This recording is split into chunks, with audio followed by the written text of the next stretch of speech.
Good morning friends, आप सभी का श्री कृष्णा क्लासेस कादीपुर के यूट्यूब चैनल पर हार्दिक स्वागत है। आज हम आप सबके बीच में 17 जनवरी 2025 के करंट के प्रश्नों की श्रृंखला को डिस्कस करेंगे। चलिए शुरू करते हैं। सबसे पहले कल के प्रश्नों का क्विक रिवीजन करेंगे, उसके बाद आज के प्रश्नों की श्रृंखला को डिस्कस करेंगे। उससे पहले अगर आप चैनल पर नए हैं तो चैनल को सब्सक्राइब करें, वीडियो पसंद आए तो लाइक करिए, ज़्यादा से ज़्यादा लोगों के पास शेयर करिए, और कोई शिकायत और सुझाव हो तो आप कमेंट में लिख सकते हैं। चलिए शुरू करते हैं, कल के प्रश्नों का क्विक रिवीजन करते हैं। हाल ही में भारतीय सेना दिवस कब मनाया गया? 15 जनवरी। हाल ही में IUCN ने रेड डाटा सूची में मीठे पानी की जैव विविधता के महत्वपूर्ण हॉटस्पॉट के रूप में किसे सूचीबद्ध किया? तो पश्चिमी घाट। कौन चांद से पृथ्वी के चुंबकीय आवरण का अध्ययन करने के लिए लेक्सी मिशन लॉन्च करेगा? इसका जवाब हो जाएगा नासा। हाल ही में केंद्र सरकार ने किसे नेशनल हल्दी बोर्ड का पहला अध्यक्ष बनाया? तो पल्ले गंगा रेड्डी। हाल ही में ICC player of the month दिसंबर 2024 के लिए किसे चुना गया? तो जसप्रीत बुमराह। हाल ही में किसने स्पेनिश सुपर कप खिताब जीत लिया है? तो FC बार्सिलोना। अगला प्रश्न है, हाल ही में चर्चा में रही इरा जाधव का संबंध किस खेल से है? तो इसका जवाब हो जाएगा क्रिकेट। हाल ही में किस देश में रैबिट फीवर के मामले तेजी से बढ़ रहे हैं? तो अमेरिका। पनडुब्बी ट्रैकिंग के लिए सोन बॉय पर भारत और किस देश के बीच साझेदारी हुई है? तो यहाँ पर अमेरिका। दक्षिण भारत में पहली संक्रामक रोग शोध व निदान प्रयोगशाला कहाँ स्थापित होगी? बेंगलुरु में। नीति आयोग और न्यूशॉप ने किस प्रोग्राम को लॉन्च किया? तो एम्पावर हर बिज नामक प्रोग्राम को लॉन्च किया है नीति आयोग और न्यूशॉप ने। तो ये रहे हमारे कल के दिन के प्रश्न। आप सभी ने यदि कल का वीडियो नहीं देखा है तो जाकर के प्लेलिस्ट से देख सकते हैं।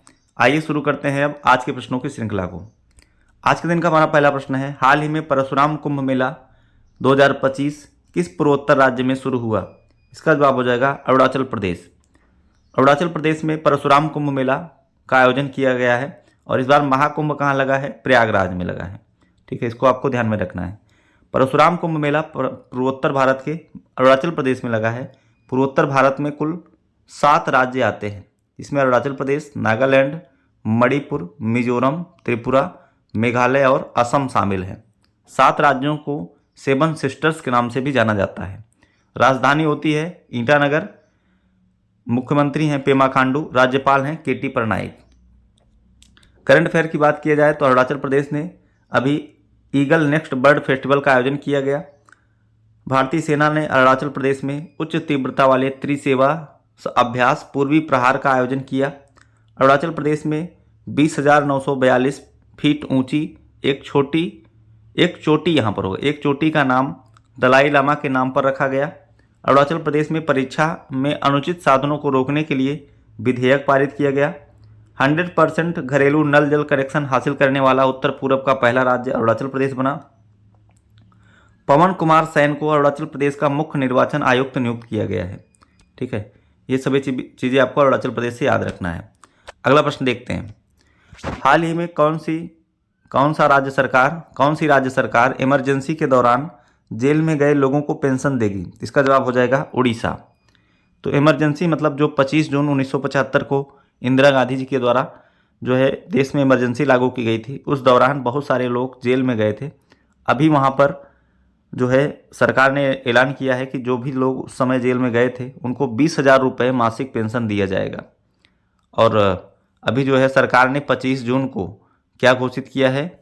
संविधान हत्या दिवस घोषित किया है, क्योंकि इसी दिन इमरजेंसी का ऐलान किया गया था। तो 25 जून को हर साल मनाया जाएगा संविधान हत्या दिवस। तो उड़ीसा सरकार ने 14 जनवरी को 1975 से 77 के में आपातकाल के दौरान जेल में गए लोगों को जो है मासिक पेंशन देगी, जो कि 20,000 रुपये दिया जाएगा। उड़ीसा की राजधानी होती है भुवनेश्वर, जहां पर अभी प्रवासी भारतीय सम्मेलन का आयोजन किया गया था। उड़ीसा के मुख्यमंत्री हैं मोहन चरण मांझी और गवर्नर हैं यहाँ के हरिबाबू कंभमपति। ठीक है, चिल्का झील यहाँ पर है, जो कि भारत की सबसे बड़ी खारे पानी की झील है। और ब्लैक पैगोडा के नाम से मशहूर यहाँ पर कोणार्क का सूर्य मंदिर है। यहाँ पर व्हाइट पैगोडा के नाम से प्रसिद्ध पुरी जगन्नाथ का मंदिर है। ठीक है, भीतरकनिका नेशनल पार्क है, सिमलीपाल राष्ट्रीय उद्यान है। ठीक है, गोल्डन बीच, रसिकुलिया बीच यहाँ पर स्थित है। ठीक है, इतनी चीज़ें आपको स्टैटिक पॉइंट में याद रखना है उड़ीसा से। अगला प्रश्न देखते हैं। अगला प्रश्न है, केंद्रीय सूचना एवं प्रसारण मंत्री अश्विनी वैष्णव ने सी डैक का दौरा किया, यह किस शहर में स्थित है? तो यह पुणे में स्थित है। यह एक बार क्वेश्चन आ चुका है पेपर में, सी डैक का मुख्यालय कहाँ है? तो सी डैक इसका हेडक्वार्टर जो है पुणे में है। अभी केंद्रीय सूचना एवं प्रसारण मंत्री अश्विनी वैष्णव ने इसका दौरा किया है। अब यहाँ पर क्या क्या हुआ है? सी डैक का मतलब होता है central for development of advance computing. Ashwini Vaishnaw ने सुपर कंप्यूटर तकनीकी को आगे बढ़ाने के लिए आवश्यक चिप और अन्य तकनीकी उपकरणों के निर्माण के संबंध में सी डैक में जो है यहाँ पर किए गए कार्यों का अवलोकन किया है वहाँ पर जा कर के। ठीक है, तो अभी जो है अश्विनी वैष्णव के द्वारा अभी कल जो है 8वां वेतन आयोग भी लागू कर दिया गया है, जो कर्मचारियों के द्वारा उसके लिए विधेयक पारित कर दिया गया है, 8वां वेतन आयोग। इसकी चर्चा हम लोग कल वाले वीडियो में करेंगे। अगला प्रश्न देखते हैं। अगला प्रश्न है पुनात सांगछू सेकेंड जल विद्युत परियोजना कहाँ स्थित है? इसका जवाब हो जाएगा भूटान में। तो भूटान में BHAL भेल जिसको कहा जाता है, भारत हैवी इलेक्ट्रिक लिमिटेड आयोग ने पुनांग सांगछू द्वितीय जल विद्युत परियोजना शुरू किया है और यह जो है संकोश नदी पर स्थित है। संकोश नदी जो है एक ब्रह्मपुत्र की सहायक नदी है। ठीक है, इस नदी को नाम पुनांग सांगछू है और लेकिन इसको संकोश नदी के नाम से भी जाना जाता है। यह भूटान से निकलती है और असम में आकर के ब्रह्मपुत्र में मिल जाती है और इसका शुभारंभ 2006 में किया गया था। जो पुनात सांगछू जल विद्युत परियोजना है, इसकी शुरुआत 2006 में हुआ था और अभी वर्तमान में यहाँ पर 1200 मेगावाट की बिजली का उत्पादन हो रहा है और द्वितीय चरण में 1020 मेगावाट बिजली का उत्पादन होने का यहाँ पर उम्मीद लगाई जा रही है। ये 2 चरणों में विकसित की गई है, 2006 में और 2025 में इसको द्वितीय चरण का शुभारंभ होने वाला है। ठीक है, भूटान की बात करें तो राजधानी होती है थिम्पू, यहाँ की मुद्रा है नगलट्रम, यहाँ के प्रधानमंत्री हैं लोते त्शेरिंग टोब्गे। ठीक है, अगला प्रश्न देखते हैं। अगला प्रश्न है हाल ही में किस देश ने तमिलनाडु के कुडनकुलम में बनाए जा रहे 1000 मेगावाट परमाणु ऊर्जा संयंत्र के लिए 320 टन का रिएक्टर पोर्ट से भेजा है? तो यहाँ पर हो जाएगा रूस ने जो है कुडनकुलम जो है परमाणु संयंत्र के लिए एक परमाणु रिएक्टर भेजा है, जो कि सबसे बड़ा रिएक्टर है। ठीक है, 320 टन का यहाँ पर रिएक्टर है और ये कुडनकुलम परमाणु संयंत्र जो है तमिलनाडु में स्थित है। ये भारत का सबसे बड़ा परमाणु ऊर्जा संयंत्र है। ठीक है, अभी रूस की बात किया जाए तो रूस की राजधानी है मॉस्को, मुद्रा है रूबल, राष्ट्रपति हैं व्लादिमीर पुतिन। करंट फेयर में ब्रिक्स समिट 2024 का आयोजन रूस के कजान शहर में किया गया। भारत रूस समझौता में S-400 और AK-203 असॉल्ट राइफल से समझौता हुआ है। भारत और रूस के बीच एयर डिफेंस सिस्टम को लेकर समझौता हुआ। वर्ष 2025 के लिए $126 बिलियन का सैन्य खर्च करने का रिकॉर्ड बनाया है रूस ने अभी काला सागर में तेल रिसाव के कारण संघीय आपातकाल की घोषणा की थी। रूस ने mRNA वैक्सीन जो कि कैंसर वैक्सीन है, इसको मुक्त रूप से प्रदान करने का निर्णय लिया है कि मैंने कैंसर की वैक्सीन बनाई है और दुनिया को मैं मुफ्त में इसको प्रदान करूंगा। आइए शुरू करते हैं अगला प्रश्न। अगला प्रश्न है हाल ही में किस राज्य ने स्वामी विवेकानंद युवा शक्ति मिशन का शुरुआत किया? तो इसका जवाब हो जाएगा मध्य प्रदेश। तो मध्य प्रदेश के CM मोहन यादव ने अभी स्वामी विवेकानंद युवा शक्ति मिशन की शुरुआत किया है। ठीक है, तो मध्य प्रदेश सरकार ने स्वामी विवेकानंद युवा शक्ति मिशन की शुरुआत की।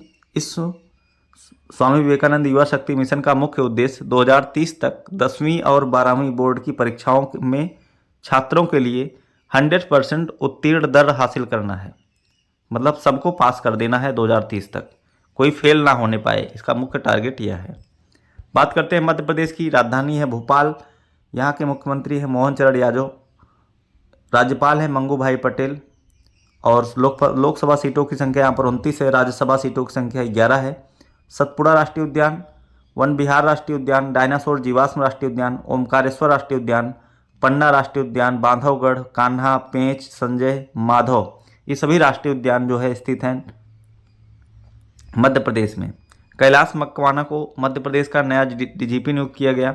सांची देश की सोलर सिटी बनी है, जो कि पहली सोलर सिटी थी। नर्मदा लोक अमरकंटक में बनाया जाएगा। सिकल सेल एनीमिया उन्मूलन पहल मोदी जी ने शहडोल जिले से शुरू किया था। मध्य प्रदेश हाई कोर्ट के चीफ जस्टिस सुरेश कुमार कैत बने हैं। ग्वालियर यूनेस्को द्वारा संगीत शहर के रूप में चुना गया। दुर्गावती टाइगर रिजर्व देश का 54वां टाइगर रिजर्व बना। मध्य प्रदेश सरकार महिलाओं को सरकारी नौकरी में 35% का आरक्षण देने का ऐलान किया है। ओरछा को यूनेस्को विरासत सूची में शामिल किया गया है। राज्य ने कुनो नेशनल पार्क में अग्नि और वायु नामक 2 नर चीते छोड़े हैं। रातापानी देश का 57वां टाइगर रिजर्व बना। भोपाल में 17 दिसंबर को 10वां अंतर्राष्ट्रीय वन महोत्सव मनाया गया। केन बेतवा लिंक परियोजना का शुभारंभ अभी प्रधानमंत्री मोदी जी ने खजुराहो से किया था। पार्थ योजना का शुरुआत भोपाल से किया गया था। ठीक है, ये सभी चीज़ें आपको मध्य प्रदेश से याद रखनी है। अगला प्रश्न देखते हैं। हाल ही में नागमार्क 2 एंटी टैंक गाइडेड मिसाइल संगठन किस संगठन द्वारा विकसित किया गया? इसका जवाब हो जाएगा DRDO। तो यहाँ पर नागमार्क 2 एंटी टैंक गाइडेड मिसाइल है। यह टैंक को ध्वस्त करने में सक्षम है। इसको विकसित किया है DRDO ने, डिफेंस रिसर्च डेवलपमेंट ऑर्गेनाइजेशन, जिसका मुख्यालय है नई दिल्ली में। इसकी स्थापना 1958 में। समीर बी कामत इसके वर्तमान में अध्यक्ष हैं। आइए जानते हैं नागमार्क 2 के बारे में। तो नागमार्क 2 भारत में ने अपनी रक्षा क्षमताओं में महत्वपूर्ण प्रगति का प्रदर्शन करते हुए तीसरी पीढ़ी की एंटी टैंक गाइडेड मिसाइल नागमार्क 2 का सफलतापूर्वक फील्ड परीक्षण किया है। नागमार्क 2 भारत के रक्षा अनुसंधान और विकास संगठन द्वारा विकसित तीसरी पीढ़ी की एंटी टैंक गाइडेड मिसाइल है। बात करते हैं अगले प्रश्न की। अगला प्रश्न है, हाल ही में भारत में पहली बार खो खो विश्व कप की शुरुआत कहाँ पर हो चुकी है? इसका जवाब हो जाएगा दिल्ली। तो दिल्ली में पहली बार खो खो विश्व कप का आयोजन किया जा रहा है। तो राष्ट्रीय राजधानी जो दिल्ली है, इंदिरा गांधी स्टेडियम में इसकी शुरुआत हुई है। भारत में पहले खो खो विश्व कप के पहले मुकाबले में नेपाल को 42-37 से हराया है। यह विश्व कप भारतीय खेल प्राधिकरण SAI स्पोर्ट अथॉरिटी साइज इसको कहा जाता है, स्पोर्ट अथॉरिटी ऑफ इंडिया, भारतीय खेल प्राधिकरण के तहत आयोजित किया जा रहा है। टूर्नामेंट में 6 महाद्वीपों के 24 देश, जिसमें से 21 पुरुष और 20 महिला खिलाड़ी हिस्सा लेंगे। ठीक है, आइए देखते हैं अगला प्रश्न। अंतर्राष्ट्रीय पतंग महोत्सव की शुरुआत कहाँ हुई है? तो इसका जवाब हो जाएगा अहमदाबाद। तो गुजरात के अहमदाबाद में अंतर्राष्ट्रीय पतंग महोत्सव की शुरुआत हुई है। आप इमेज में देख सकते हैं, ये आपको स्टैचू ऑफ यूनिटी दिख रही होगी। इसके पास ही जो है अभी यहाँ के chief minister Sabarmati river front पर पतंग उड़ा करके इसका उद्घाटन किया है। ठीक है, तो यहाँ पर मुख्यमंत्री भूपेंद्र भाई पटेल ने गुजरात के अहमदाबाद में साबरमती रिवर फ्रंट पर पतंग उड़ाकर अंतर्राष्ट्रीय पतंग महोत्सव की शुरुआत की है।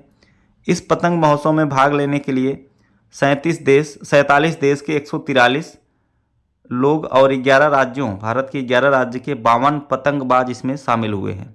ठीक है, पूरे यहाँ पर दुनिया से लोग आते हैं। तो 47 देशों के 143 लोग आए हैं और इंडिया में 11 राज्यों के 52 पतंगबाज इसमें हिस्सा लिए हैं। अगला प्रश्न देखते हैं।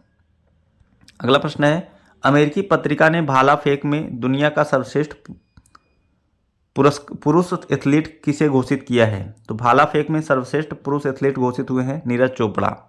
अभी इन्होंने पेरिस ओलंपिक में सिल्वर मेडल जीता था। ठीक है, और इन्होंने टोक्यो ओलंपिक में गोल्ड मेडल जीता था। ठीक, तो यहाँ पर इन्होंने जीता है। इन्होंने सर्वश्रेष्ठ पुरुष एथलीट का जो है दर्जा प्राप्त किया है अमेरिकी पत्रिका के अनुसार। अगला प्रश्न देखते हैं।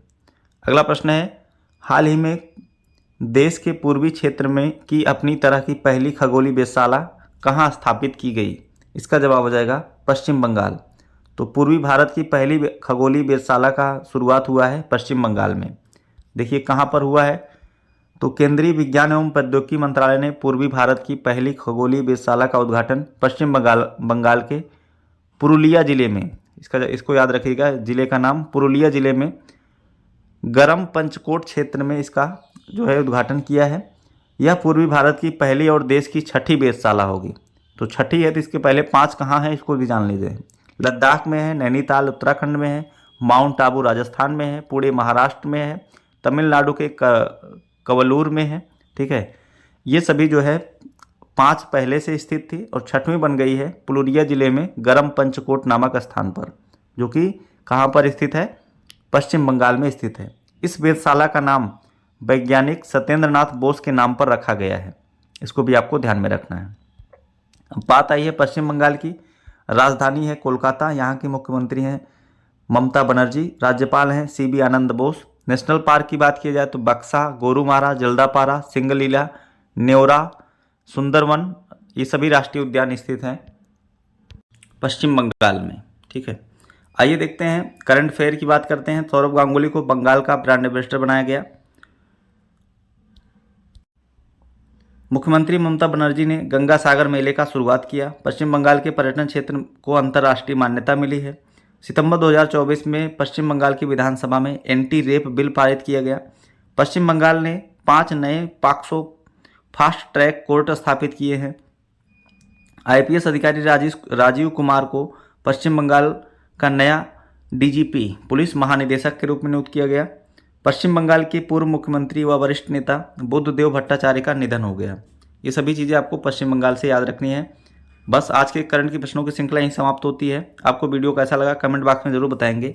यदि वीडियो पसंद आया है तो लाइक करिए, ज़्यादा से ज़्यादा लोगों के पास शेयर करिए, और अगर चैनल पर नए हैं तो चैनल को सब्सक्राइब करें। ठीक है, मिलते हैं नेक्स्ट वीडियो में। Thanks for watching.